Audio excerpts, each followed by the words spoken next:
বিসমিল্লাহির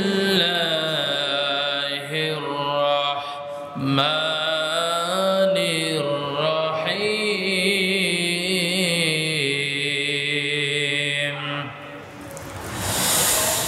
ইয়া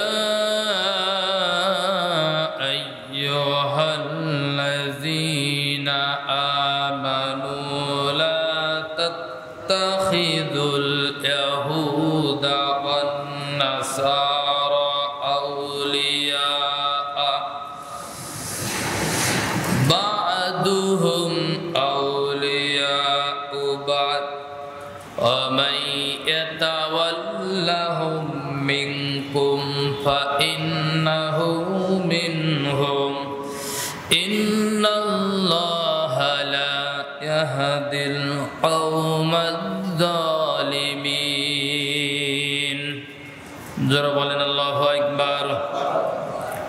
কোরআনে মাজিদ সূরাতুল মাইদা 6 নম্বর পারা 16 নম্বর পৃষ্ঠা 51 নম্বর আয়াতে কারিমা এটা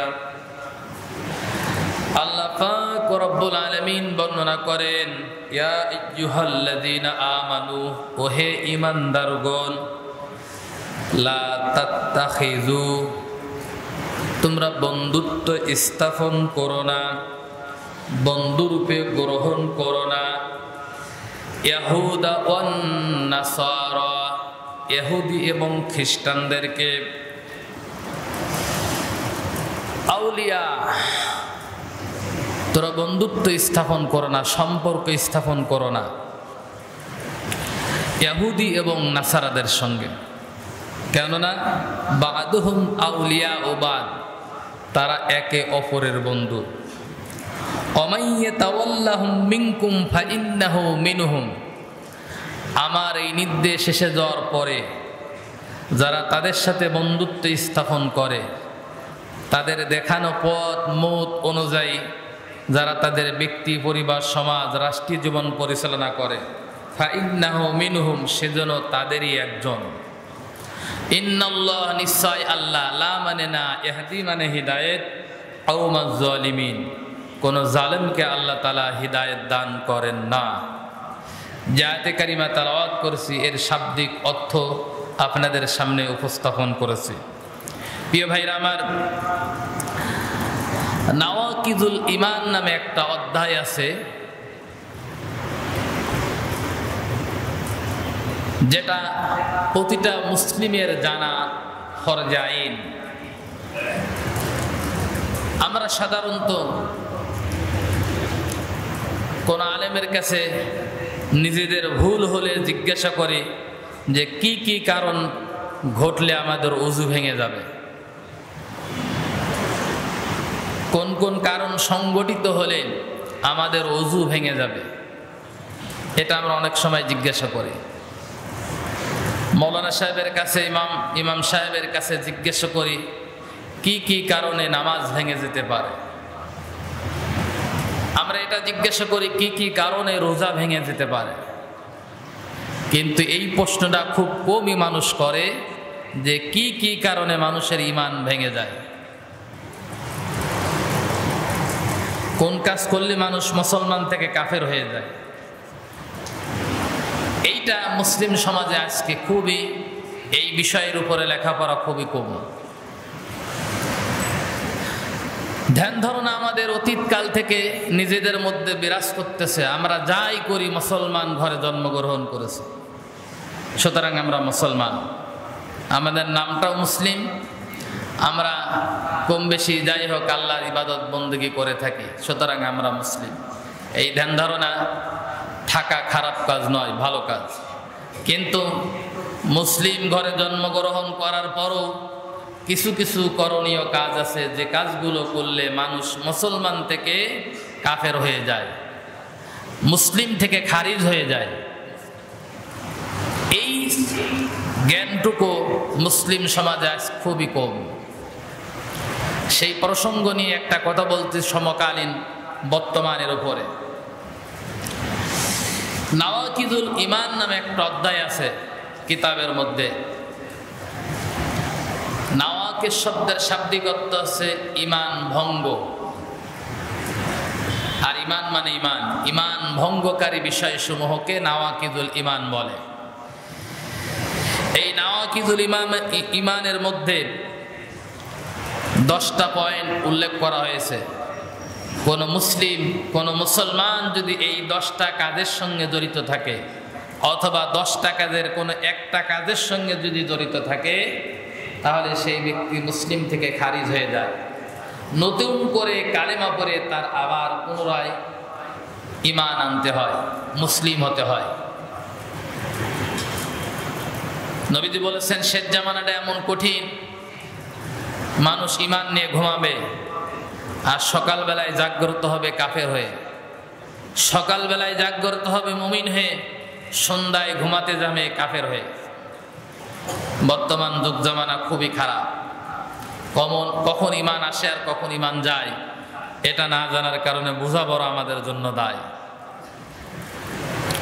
তা আমরা সেই 10টা পয়েন্টের মধ্য থেকে একটা পয়েন্ট নিয়ে আলোচনা। এই জন্য ওই 10টা পয়েন্টের মধ্যে প্রথম পয়েন্ট হচ্ছে, কোনো ব্যক্তি যদি আল্লাহর সঙ্গে শিরিক করে, সে ব্যক্তি মুসলিম থেকে খারিজ হয়ে যায়, মুসলমান থেকে বাতিল হয়ে যায়।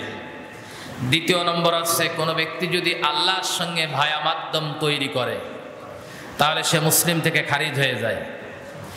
3 নম্বর আছে, কোনো ব্যক্তি মুশরিক কাফের হয়ে গেলে তাকে কাফের না বললেও সে ব্যক্তি কাফের হয়ে যায়।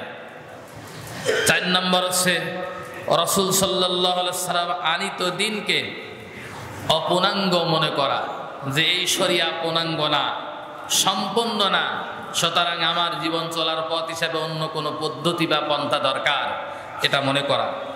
5 নম্বর আছে, মহানবী সাল্লাল্লাহু আলাইহি ওয়াসাল্লাম প্রদর্শিত কোনো বিধানকে অপছন্দ করা। আল্লাহ রসুল যে বিধান আমাদের জন্য নিয়ে আসছেন, ওই বিধানের কোনো একটা বিষয়কে অপছন্দ করলে সে ব্যক্তি মুসলিম থেকে খারিজ হয়ে যায়। 6 নম্বর পয়েন্ট আছে, আল্লাহর অঙ্গীকার ও ভীতি প্রদর্শন সম্পর্কে বিদ্রোহ করা। আল্লাহ আমাদের কাছে অঙ্গীকার করেছেন, ভীতি প্রদর্শন করেছেন, ভয় দেখিয়েছেন, অনেক বিষয় জানিয়েছেন, কোনো বিষয়কে বিদ্রুপ করা নিয়ে বা তামাশা করা। 7 নম্বর পয়েন্ট হচ্ছে আল্লাহর দ্বীন থেকে বিমুখ হওয়া। 8 নম্বর পয়েন্ট হচ্ছে মুশরিকদের সাহায্য করা, কাফের বা মুশরিকদের সাহায্য করা। 9 নম্বর পয়েন্ট হচ্ছে মুহাম্মদ সাল্লাল্লাহু আলাইহি ওয়াসাল্লামের শরীয়তের উপরে কাউকে প্রাধান্য দেওয়া। আর 10 নম্বর পয়েন্ট হচ্ছে জাদুবিদ্যা করা। এই জাদুবিদ্যা যদি কোনো ব্যক্তি করে, তাহলে সে ব্যক্তি মুসলিম থেকে খারিজ হয়ে যায়। এই যে 10টা পয়েন্ট বললাম, এখন এই 10টা পয়েন্ট নিয়ে আমি আলোচনা করছি না, মূল পয়েন্ট হচ্ছে আলোচনা করছি কাফের মুশরিকদের সাহায্য করা। আমরা এই জিনিসটা দেখতে পাচ্ছি, কোন একটি রাষ্ট্র যাদের প্রতি স্বয়ং আল্লাহ অভিশাপ দিয়েছেন, অনেকদিন যাবৎ পর্যন্ত পূর্ণাঙ্গ মুসলিম রাষ্ট্রের উপরে তাদের আঘাত করতে করতে, মারতে মারতে হাজার হাজার মানুষগুলোকে তারা মেরে ফেলল। বরং পৃথিবীর কোন মুসলিম রাষ্ট্র তাদেরকে শাসন করার জন্য এগিয়ে আসে নাই, একটা রাষ্ট্রই কেবলমাত্র এগিয়ে এসেছে। আজকে আমরা দেখতেছি সেই রাষ্ট্রে যখন পৃথিবীর বিশ্ব বেয়াদব, জঘন্যতম, নিকৃষ্টতম সেই রাষ্ট্রকে শায়েস্তা করার জন্য যখন এগিয়ে আসলো, তখন মুসলিম নামধারী কয়েকটি রাষ্ট্র তাকে বাঁচানোর জন্য এগিয়ে এসেছে। এই প্রসঙ্গ নিয়ে বলতেছি, কোন মুসলমান হিসাবে কোন কাফের সাহায্য করা, কোন মুশরিকের সাহায্য করা ইসলাম কখনো অনুমোদন করে কিনা, আমরা এই প্রসঙ্গ নিয়ে আলোচনা করতেছি আর কি। হ্যাঁ, অবশ্যই সাহায্য করা জায়েজ আছে, তবে এমন সাহায্য নয় যেই সাহায্য করলে মুসলমানদের ঈমানের ক্ষতি হয়। কিসের ক্ষতি হয়?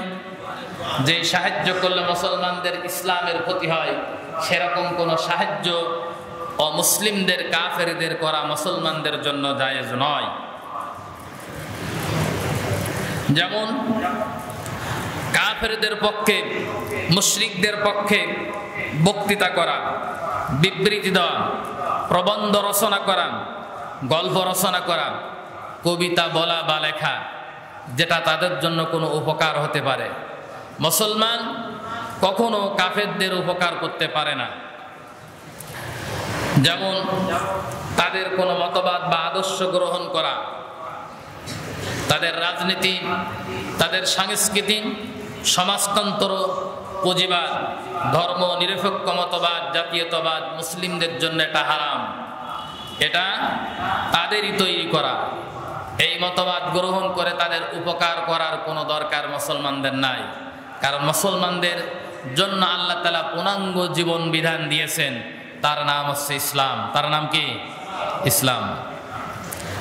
আমরা এখান থেকে আলোচনার মধ্যে প্রবেশ করতে যাচ্ছি।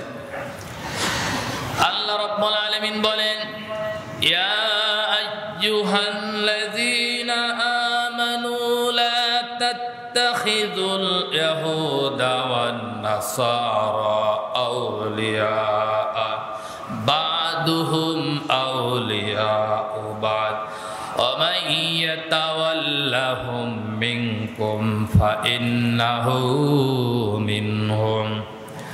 আল্লাহ রাব্বুল আলামিন বলেন, হে পৃথিবীর মুমিনরা, হে পৃথিবীর মুসলমানরা, তোমরা যারা ঈমান এনেছো, তোমাদেরকে বলছি শোনো, তোমরা ইহুদি এবং নাসারাদেরকে বন্ধুরূপে গ্রহণ করো না। এটা আল্লাহর নির্দেশ। কারণ বা'দুহুম আউলিয়াউ বা'দ, তারা একে অপরের বন্ধু। ইহুদি, খ্রিস্টান, মুশরিক জাতি কখনো মুসলমানদের বন্ধু হয়নি, কোনোদিনও হবেও না। এই সিদ্ধান্ত কে জানিয়েছে? আল্লাহ জানিয়েছে। সুতরাং আল্লাহর কথাই হক, আল্লাহর কথাই সঠিক। যদিও আমরা অনেক সময় দেখি তারা অনেক সময় ত্রাণের বাক্স নিয়ে মুসলমানদের কাছে এগিয়ে আসে, আর মুসলিম জাতি মনে করছে না ওরা আমাদের জন্য বড়ই বন্ধু। না, ওরা যতই উপকার করুক, আল্লাহ বলতেছে মুসলমানের বন্ধু তারা না, বরং তাদের প্রকৃত বন্ধু তারা নিজেরাই। ইহুদি খ্রিস্টানরা নিজেরাই নিজেদের বন্ধু, তারা মুসলমানের বন্ধু না।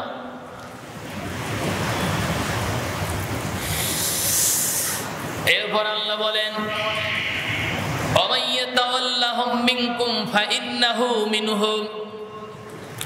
আমার এই নির্দেশ আসার পরে যে বা যাহারা আমার এই নির্দেশ অমান্য করে তাদের সঙ্গে বন্ধুত্ব স্থাপন করবে, তাদের নীতি নৈতিকতা, তাদের সংস্কৃতি, অর্থনীতি, রাজনীতি ইত্যাদি বিষয় দিয়ে তারা জীবন গঠন করবে, আমি আল্লাহ রাব্বুল আলামিন বলতেছি সে মুসলিম হওয়ার পরও সেই ব্যক্তি ওদেরই একজন, সে মুসলমানের দলভুক্ত না। তাহলে যে মুসলমান অনেক দিন যাবৎ পর্যন্ত মুসলিমদের উপরে নির্যাতন করতেছিল, পৃথিবীর সবচেয়ে নিকৃষ্টতম জাতি, তাকে শায়েস্তা করার জন্য যখন একটা রাষ্ট্র উঠে পড়ে লাগলো, তখন মুসলিম নামধারী অনেক রাষ্ট্রই তাদের সহযোগিতা করেছে। তাদের মিসাইলগুলো, ক্ষেপণাস্ত্রগুলো ঠেকিয়ে দিয়ে তারা বরং ভুল করেছে, অন্যায় করেছে। এটা হওয়া উচিত নাই, বরং তাদের শায়েস্তা হওয়া উচিত, তাদের শাস্তি হওয়া উচিত যে তারা বিনা কারণে ফিলিস্তিনের মুসলমানদের উপরে দিনের পর দিন বোম্বিং করে শিশু, কিশোর, বৃদ্ধ, বনিতা, এদেরকে তারা নির্মমভাবে, নির্বিচারভাবে, অন্যায়ভাবে তারা দিনের পর দিন হত্যা করতেছে। প্রিয় ভাইরা আমার, ইসলাম এমন একটি জীবন বিধান, আল্লাহ রাব্বুল আলামিন সব কিছু খুলে খুলে মুসলমানদের জন্য বর্ণনা করেছেন। আল্লাহর নবী মুসলিমদেরকে জানিয়েছেন তাদের সাথে তো বন্ধুত্ব তোমরা করবেই না, তাদের কোনো সংস্কৃতি, অর্থনীতি, সমাজনীতি, রাজনীতি তো গ্রহণ করবেই না, এমনকি মুসলমানদের কোনো গোপন তথ্য তোমরা তাদের কাছে পাচার করবে না। সব বিষয় সম্পর্কে কোরআনে কারিমের মধ্যে বর্ণনা আছে। সামরিক, অর্থনৈতিক কোনো উপকার তোমরা তাদের করবে না, ইসলাম এটা অনুমোদন করে না। কিন্তু আজকে আমরা ইহুদি, খ্রিস্টান, মুশরিক জাতিকেই অর্থনীতি দিক থেকে স্বাবলম্বী করে দেওয়ার জন্য আমরা বিভিন্নভাবে চেষ্টায় নিয়োজিত আছি, বিভিন্নভাবে চেষ্টায় নিয়োজিত আছি। আমরা যেখানে আল্লাহ এবং তার রসুল বলেছেন যে অমুসলিমরা যাতে মুসলিমদের কাছে অর্থনীতি দিক থেকে, সামরিক দিক থেকে যাতে তারা কাবু থাকে, এই ব্যাপারে তোমাদের প্রচেষ্টা থাকা উচিত। কিন্তু আজকে আমরা কি করতেছি? ইহুদি, খ্রিস্টান, মুশরিক জাতিদের পণ্যগুলো আমরা ব্যবহার করে তাদের অর্থনৈতিক শক্তিকে, চালিকা শক্তিকে আমরা সমৃদ্ধ করে দিচ্ছি, শক্তিশালী করে দিচ্ছি। এজন্য মুসলিম জাতির মধ্য থেকে যে পণ্য বয়কটের ডাক এসেছে, এটা ইসলামী শরিয়াতের একটা বৈধ নীতি, ইসলামী শরিয়াতের একটা কি বৈধ পন্থা। আজকে যে পণ্য বয়কটের ডাক এসেছে, ইসরায়েলের পণ্য কিনা হবে না, ইসরায়েল ছাড়া ওই পৃথিবীতে মুসলিমদের ক্ষতিকার যারা করে, মুসলমানদের যারা ক্ষতি করে এমন ব্যক্তিদের কোনো পণ্য মুসলিম জাতি কিনবে না, এই যে ডাকটা এসেছে মুসলিমদের মধ্য থেকে, এই ডাকটা অন্যায় কোনো ডাক নয়, এই আহ্বানটা অন্যায় কোনো আহ্বান নয়। এই ডাক, এই আহ্বান মূলত যুক্তিসঙ্গত, এটা আল্লাহ নির্ধারণ করে দিয়েছেন, কারণ কোরআন শরীফের মধ্যে বিষয় সম্পর্কে সব বর্ণনা আছে। প্রিয় ভাইরা আমার আল্লাহ রাব্বুল আলামিন কোরআনে কারীমের মধ্যে বর্ণনা করেন, ফাতারাল্লাযীনা ফী কুলূবিহিম মারাদুন ইউসারিউনা ফীহিম ইয়াকুলুনা নাখশা আন তুসিবানা দাইরা ফাআসাল্লাহু আন ইয়াতিয়া বিল ফাতহি আও আমরিম মিন ইনদিহি ফায়ুসিবু বিহি ফায়ুসবিহু আলা মা আসরু ফি আনফুসিহিম নাদিমিন। আল্লাহ রাব্বুল আলামিন বলেন, সুতরাং তোমরা দেখতে পাবে যাদের অন্তরের মধ্যে রোগ আছে, ব্যাধি আছে, এই লোকগুলো ছাড়া তাদের সাথে কেউ বন্ধুত্ব স্থাপন করবে না। আল্লাহ সব কথাগুলো খুলে খুলে কোরআনে কারিমের মধ্যে বর্ণনা করেছেন। যাদের অন্তরের মধ্যে রোগ আছে, তার মানে এই রোগ বলতে নিফাকের রোগ যাদের মধ্যে আছে, কেবলমাত্র ওই লোকগুলোই ইহুদি, খ্রিস্টান, মুশরিকদের সাথে সম্পর্ক স্থাপন করবে। আল্লাহ ওই কথা কোরআন শরীফে বর্ণনা করেছেন। ফি কুলূবিহিম মারাদুন, মারাদুন মানে রোগ। আল্লাহ বলতেছেন যাদের অন্তরের ভিতরে রোগ আছে, যেই রাষ্ট্রের রাষ্ট্রীয় প্রধানের ভিতরে রোগ আছে, দেখবেন কেবলমাত্র তারা ইহুদি, খ্রিস্টান, মুশরিক জাতির সাথে সম্পর্ক স্থাপন করে। আল্লাহ বলতেছেন, শুনুন, আমরা আশঙ্কা করছি যে কোনো বিপদ আমাদেরকে আক্রান্ত করবে। তারা যে বন্ধুত্ব স্থাপন করে কি কারণে, সেই কারণটাও আল্লাহ তাআলা উল্লেখ করেছেন। তাদের ধারণা হচ্ছে যে আমরা যদি তাদের সাথে বন্ধুত্ব স্থাপন না করি, তাহলে আমাদের আশঙ্কা হচ্ছে তারা আমাদের প্রতি আল্লাহ দান করবেন বিজয় কিংবা তার পক্ষ থেকে এমন কিছু, যার ফলে তাদের অন্তরে যে লুকিয়ে রেখেছিল যে রোগ, ওই রোগ একদিন প্রকাশিত হওয়ার কারণে তারা বিশ্ব মানবতার কাছে লাঞ্ছিত হতে পারে, বেইজ্জিত হতে পারে। আর আল্লাহ যুগে যুগে এই কাজটি তাদের করেছেন, এই কাজটি পৃথিবীর মানুষের কাছে করিয়ে দেখিয়েছেন। যারা এরকম আশঙ্কা করেছেন তাদেরকে আল্লাহ তাআলা বেইজ্জতির সঙ্গে পৃথিবীর মানুষ থেকে বিদায় দিয়েছেন। প্রিয় ভাইরা আমার, এরকম ভাবে কিয়ামতের ময়দানে ওই সমস্ত লোকদের ব্যাপারে ঈমানদাররা আল্লাহর কাছে ডাক দিয়ে বলবেন, ওয়ায়াকুলুল্লাযীনা আমানু আহাউলাইল্লাযীনা আকসামু বিল্লাহি জাহদা ঈমানিহিম ইন্নাহুম লামাআকুম হাবিতাত আমালুহুম ফাআসবাহু খাসিরিন। মুমিনরা বলবে, এরাই কি তারা যারা দুনিয়ায় শপথ করে বলতো যে নিশ্চয় তারা তোমাদের সাথে আছে। তার মানে তাদের সাথে বন্ধুত্ব স্থাপন করে মুসলিমদের সাথে উপরে বলতো যে প্রকৃত অর্থে আমরা তোমাদের সাথেই আছি। কিন্তু যখন বাস্তবিক ময়দান সামনে চলে আসতো, তখন বোঝা যেত আসলে তারা মুসলমানের পক্ষেই আছে না মুসলমানের বিপক্ষে আছে, তখনই অরিজিনাল বোঝা যেত। যুদ্ধ না বাঁধলে কিন্তু এই বিষয়টা বোঝা যেত না যে জর্ডান ছাড়া অন্যান্য রাষ্ট্র ইরানের পক্ষেই আছে না বিপক্ষে আছে। এটা বাস্তবিক অর্থে জাতির সামনে তা প্রমাণ হয়ে গেছে। ভাইরা আমার, এবার আসেন, আল্লাহ বলতেছেন ইয়া আইয়ুহাল্লাযীনা আমানু লা তাত্তাখিযু আদুওয়ি ওয়া আদুওয়াকুম আউলিয়া তুলকুনা ইলাইহিম বিল মাওয়াদ্দা ইলা আখিরি আয়াত। আমার আল্লাহ রাব্বুল আলামিন বলেন, হে ঈমানদাররা, আমার শত্রু আর তোমাদের শত্রু যারা, খবরদার তাদের সাথে তোমরা বন্ধুত্ব স্থাপন করবে না। এই যে আল্লাহ বললেন আমার শত্রু আর তোমাদের শত্রু, আল্লাহর শত্রু কারা আর মুসলমানের শত্রু কারা? আল্লাহ ডাইরেক্ট নির্দেশ করতেছেন সূরাতুল মুমতাহিনার 1 নম্বর আয়াতে, আমার শত্রু যারা তোমাদের শত্রু যারা, খবরদার তাদের সঙ্গে তোমরা বন্ধুত্ব স্থাপন করবে না। আল্লাহর শত্রু হচ্ছে মুশরিকরা, ইহুদিরা, খ্রিস্টানরা, এটা হচ্ছে আল্লাহর শত্রু। সুতরাং আল্লাহর শত্রু, আল্লাহ যাদের শত্রু ভাবেন, মুসলমানদের উচিত হচ্ছে তাদেরকে নিজেদের শত্রু ভাবা। তাদের কি ভাবা? শত্রু ভাবা। এটা মুসলমানদের উচিত। এই কথাটা কেন বলা হচ্ছে? দেখেন, মুসলিমরা কোন কাফেরদের কাছে নিজেদের সামরিক কোন তথ্য, অর্থনৈতিক কোন শক্তি যোগান দিতে পারে না।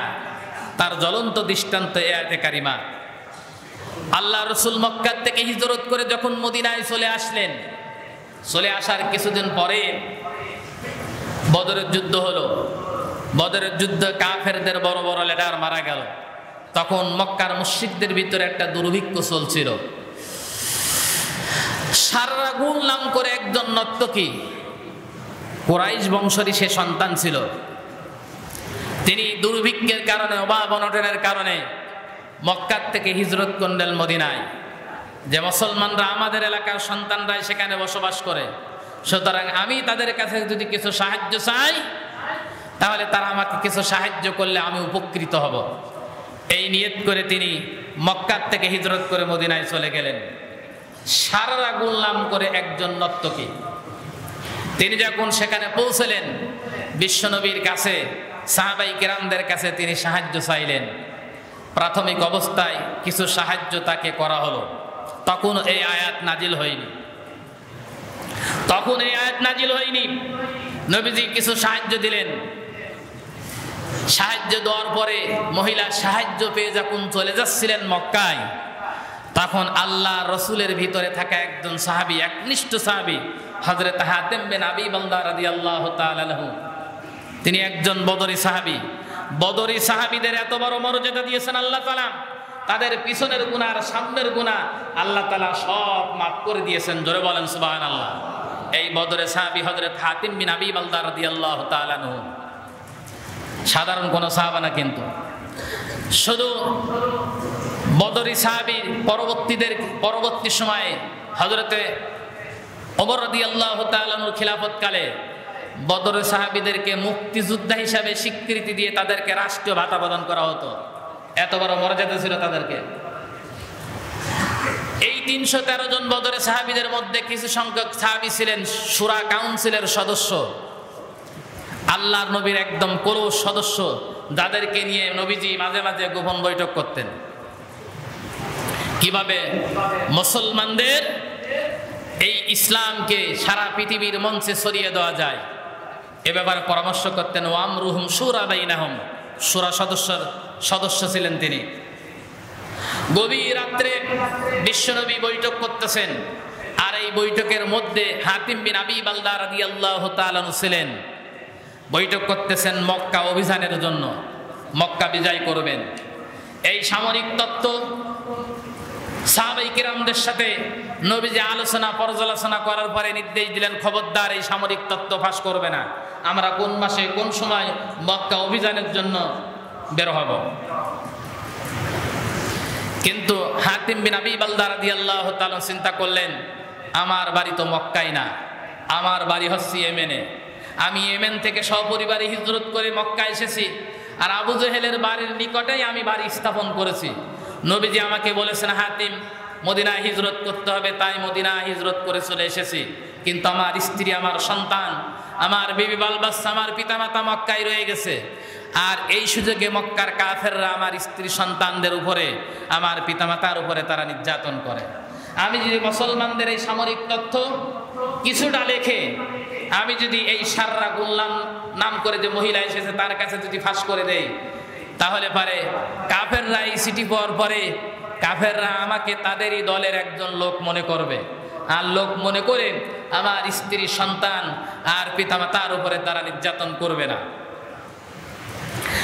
আর নবীজি যে সিদ্ধান্ত নিয়ে নিয়েছেন মক্কা বিজয় করবেন, এই সিদ্ধান্ত পৃথিবীর কোনো মানুষ রহিত করতে পারবে না, রদবদল করতে পারবে না, এই ক্ষমতা পৃথিবীর কোনো মানুষের নাই।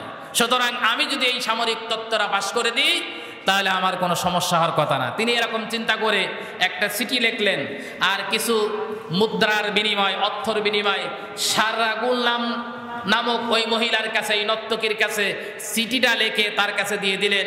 মক্কার নেতা আবু সুফিয়ানের কাছে এই চিঠিটা প্রেরণ করা হোক।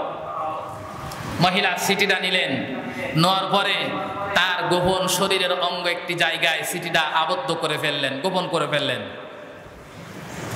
যখন এই মহিলা মদিনার থেকে হিজরত করে মক্কার দিকে রওনা হচ্ছে, রওজায়ে খাক নামক স্থানে যাওয়ার আগেই হযরত জিবরাইল আলাইহিস সালাতু ওয়াস সালাম নবীজির কাছে এসে হাজির।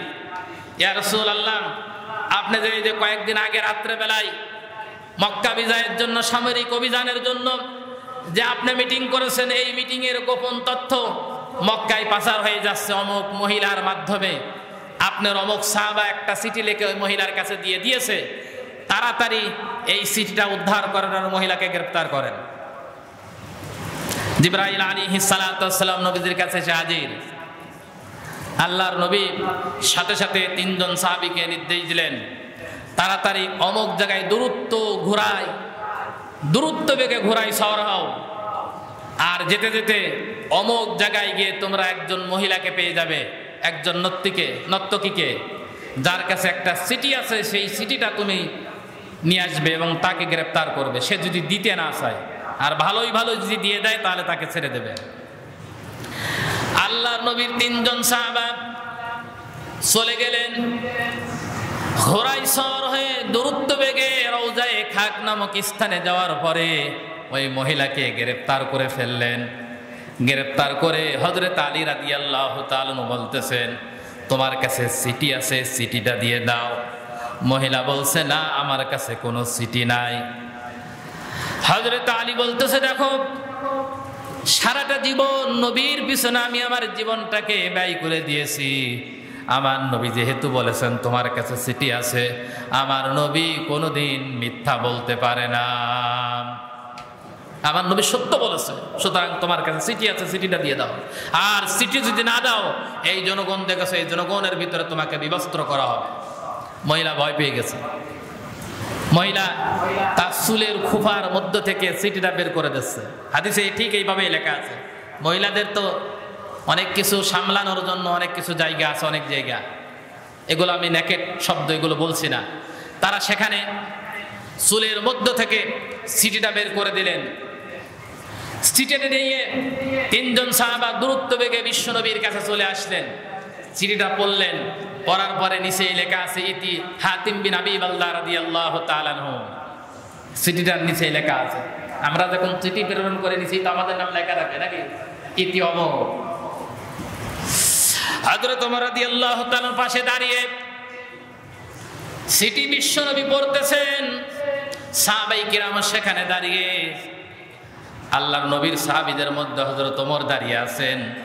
ওমর বলতেছেন, ইয়া রাসূলুল্লাহ, প্রশ্ন করার কোনো প্রয়োজন নেই, জিজ্ঞাসা করার কোনো প্রয়োজন নেই, কোনো কৈফিয়ত চাওয়ার কোনো প্রয়োজন নেই, আপনি আমাকে অনুমতি দিয়ে দেন, আমি এই মুহূর্তে হাতিম বিন আবি বালদা রাদিয়াল্লাহু তাআলা আনহুকে আমি তরবারি দিয়ে তার দেহ থেকে মস্তক আমি আলাদা করে ফেলে দেব। কারণ ইসলামী শরিয়াতের আইন, মুসলিম রাষ্ট্রের সামরিক কোনো তথ্য, গোয়েন্দা কোনো তথ্য অন্য কোনো রাষ্ট্রে পাচার করে দেওয়া, তার শাস্তি, সামরিক আইনি শাস্তি হচ্ছে মৃত্যুদণ্ড। ইয়া রাসূলুল্লাহ, অনুমতির কোনো প্রয়োজন নেই, আপনি আমার কাছে বলেন, আমি এক্ষুনি অনুমতি দেন, হাতিম বিন আবি বালদাকে দ্বিখণ্ডিত করে ফেলে দেব। আল্লাহর নবী বললেন, ওমর তুমি শান্ত হও, আগে হাতিমকে ডাকো, জিজ্ঞাসা করবো আমি তাকে। আল্লাহ নবী ডাকলেন হাতেমকে। হাতেম দাঁড়িয়ে বললেন, ইয়া রাসূলুল্লাহ, আপনি যে চিঠি ধরেছেন আমি স্বীকার করতেছি, এই চিঠিটা আমি লিখেছি। ওই মহিলার কাছে কিছু টাকা দিয়ে মক্কায় প্রেরণের জন্য আমি পাঠিয়েছিলাম, এটা সত্য। সেটা এই কারণে আমার বাড়ি এদেশে নয়, আমার বাড়ি হচ্ছে ইয়েমেনে।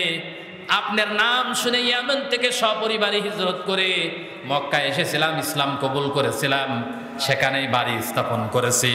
কিন্তু আপনি আমাকে নির্দেশ প্রদান করেছেন, আমার পিতামাতা মক্কায় রয়ে গেছে।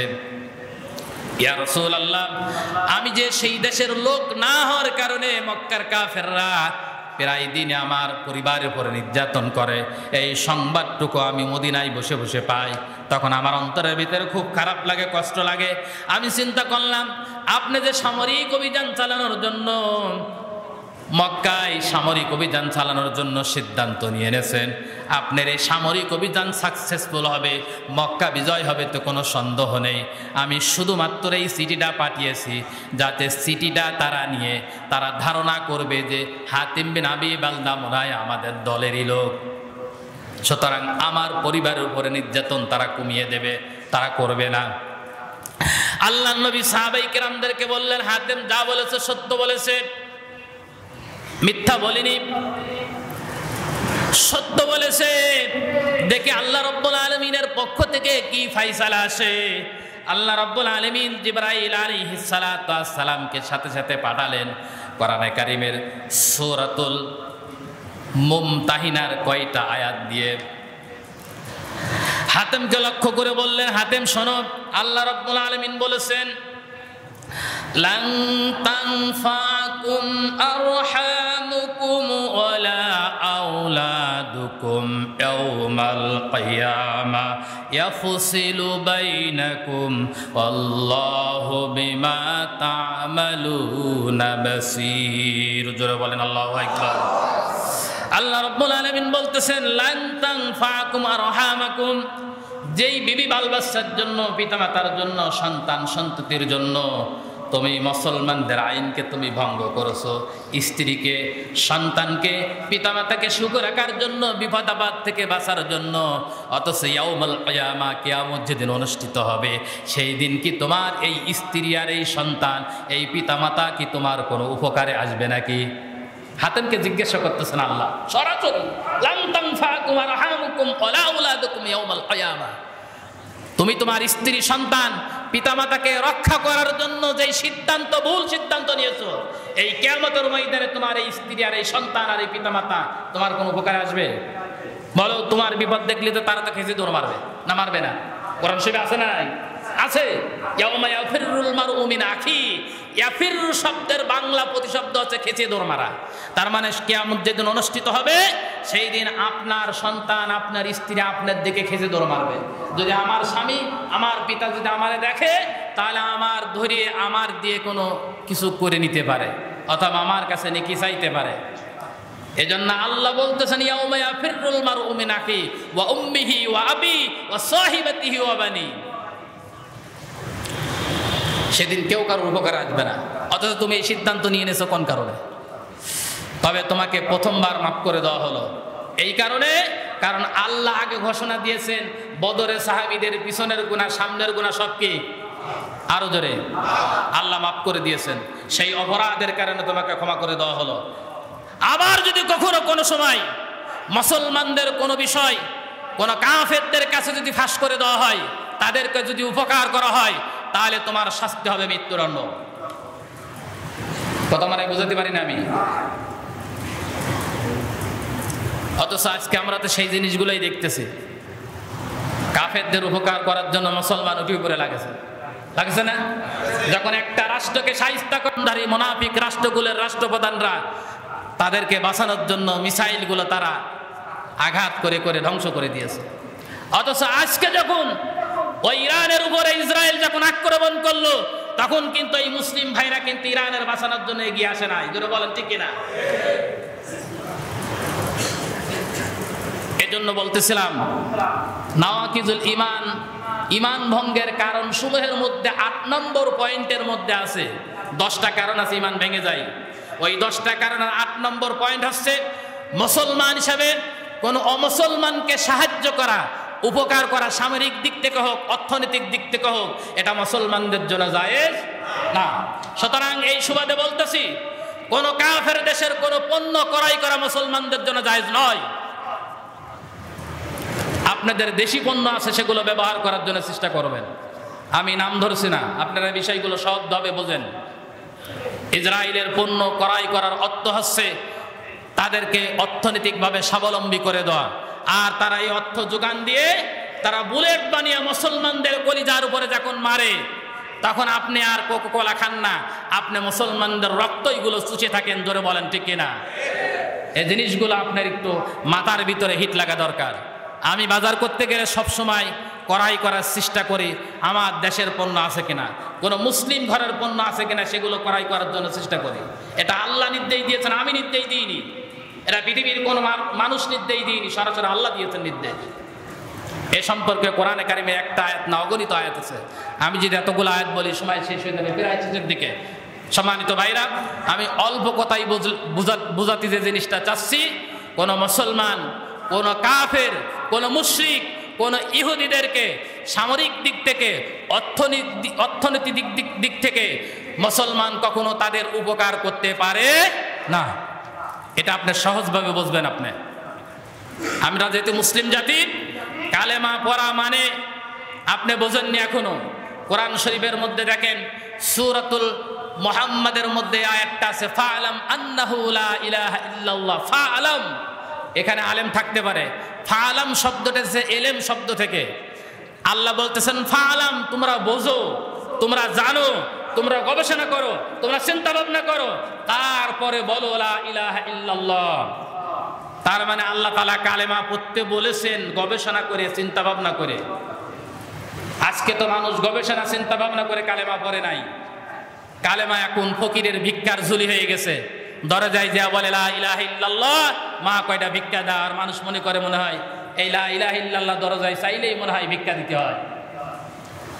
কালেমা পড়া মানে হচ্ছে তাম পৃথিবী একদিকে আর মুসলমান দাঁড়িয়ে আছে একদিকে।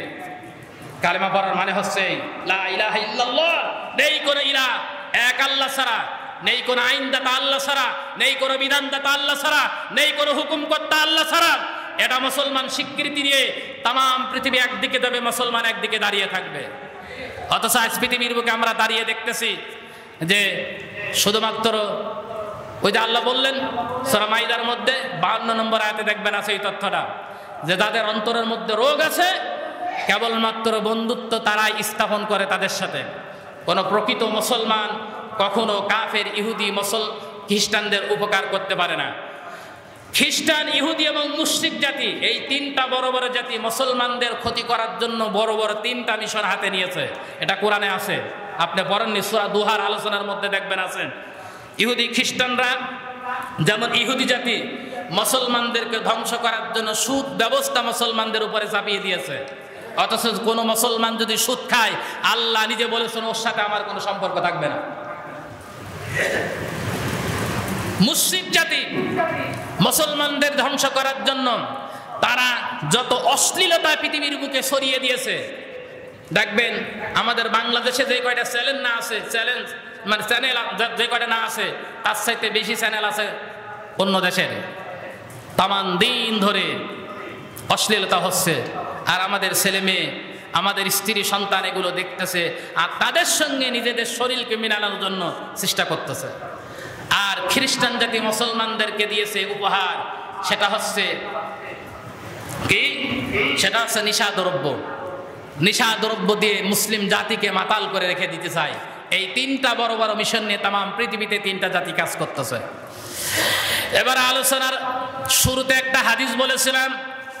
আল্লাহর নবী বলেন, আন আনাস ইবনে মালিক রাদিয়াল্লাহু তাআলা আনহু আনিন নবী সাল্লাল্লাহু আলাইহি ওয়াসাল্লাম আলা জাহিদুল মুশরিকিনা বিআমওয়ালিকুম আনফুসিকুম ওয়া আলসিনাতিকুম।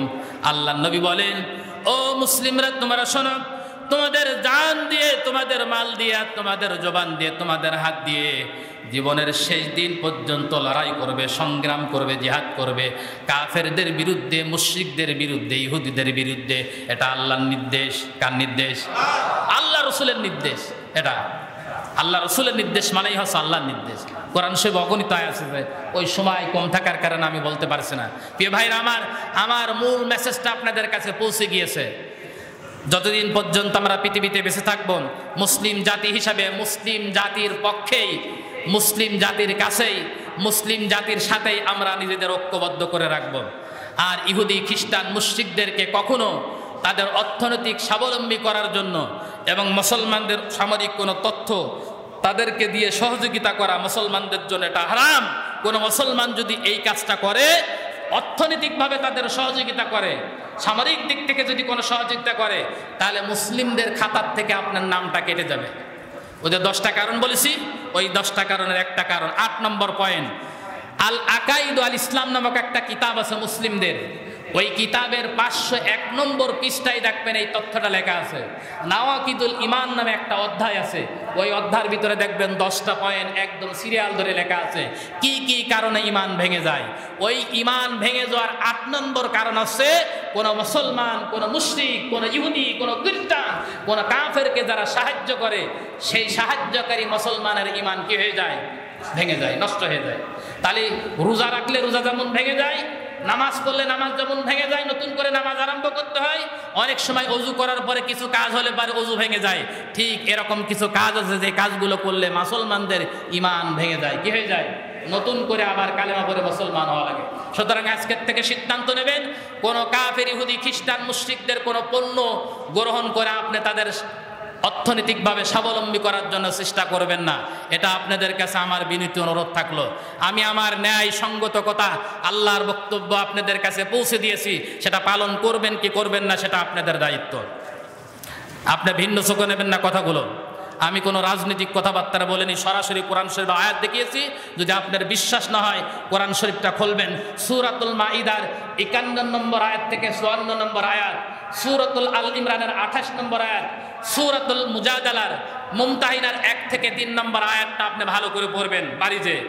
এরপরে সূরাতুল মাইদার 82 নম্বর আয়াতটা ভালো করে খুঁজবেন, পড়বেন, দেখবেন এই কথাগুলো সেখানে লেখা আছে। আপনি ভালো করে পড়াশোনা করে চিন্তা ভাবনা করে সিদ্ধান্ত নেবেন। আল্লাহ তাআলা আমাদের সবাইকে বুঝ দান করুন, আমিন। যারা